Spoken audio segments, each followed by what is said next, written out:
মুখখন কেনেকুৱা কৰি আছে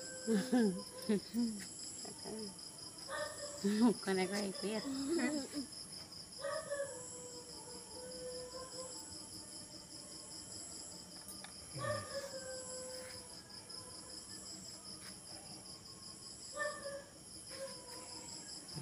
ভালেই হ'ল জাষ্ট অকণমান পিছুৱাই দিয়ক এতিয়া উঠিছে আপোনালোকৰ সকলোকে নমস্কাৰ মোৰ নাম শ্ৰী পিংকু পেগু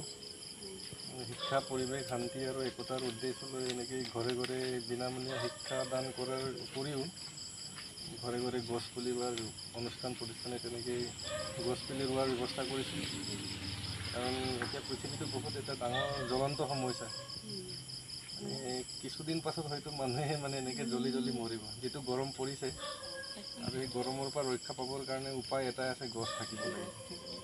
আমি সকলোৱে জানো এতিয়া আপুনিতো আগৰ পৰা কিমান চৰাই চিৰিকটি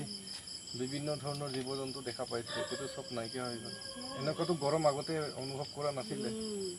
সেইকাৰণে আমি অকণমান সজাগ হ'ব লাগে বুলি মই ঘৰে ঘৰে এটা সজাগতাৰ বাৰ্তা এটাহে প্ৰেৰণ কৰিব আহিছোঁ বিশেষ দীঘলীয়া নকৰোঁ ৰাতিও হ'ল কিন্তু কথা হ'ল আমি সকলোৱে যোৱাকালিলৈকে যিয়ে হওক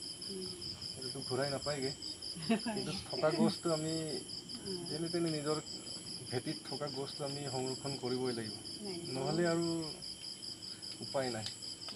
এইটো ক'লেতো বহুত আমি সকলোৱে জানো আৰু ল'ৰা ছোৱালীকো গছ পুলি কেনেকৈ ৰুব লাগিব শিক্ষা দিব লাগিব আগতে গছৰ তলত বহি বা বিভিন্ন ধৰণে মা দেউতা আছে আইতাহঁতে ককা আইতাহঁতে তেনেকুৱা আপোনালোকে বেছি জানে গছ গছনি খেতি পথাৰৰ লগত মানুহে জড়িত হৈছিলে সেইবোৰৰ শিক্ষাও দিছিলে কিন্তু এতিয়াতো সেইবোৰ চব নাইকিয়া হৈ গ'ল সেইকাৰণে নিজে যদি বাচিব মন আছে উপায় এটাই আমাৰ ঘৰত থকা গছটো আমি বচাব লাগিব উপায় নাই তাৰ বাহিৰে সেইকাৰণে বেছি নকওঁ আপোনালোকে সকলো জানে আৰু গছ কিন্তু নাকাটিব আৰু গছ ৰুব থকা গছটো কথাটো এইটো পাপ হ'ব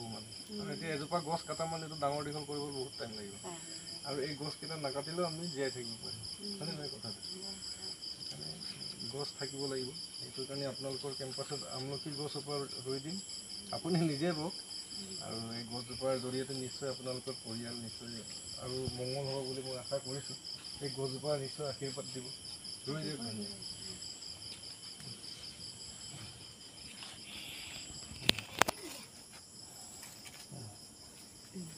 আপুনি হেৰি অলপ দি মাটি অলপ দি দিয়ে ধুনীয়াকৈ ভগৱানৰ নাম লৈ মেলি ৰুই দিয়ক গছেই ভগৱান একচুৱেলি ক'বলৈ গ'লে গছৰ দ্বাৰাহে আমি জীয়াই আছোঁ যেতিয়া নেকি গছেই ভগৱান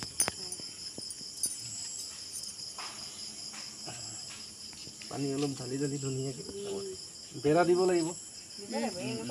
তেনেকুৱা দি দিব ঠিক আছে বাৰু ধন্যবাদ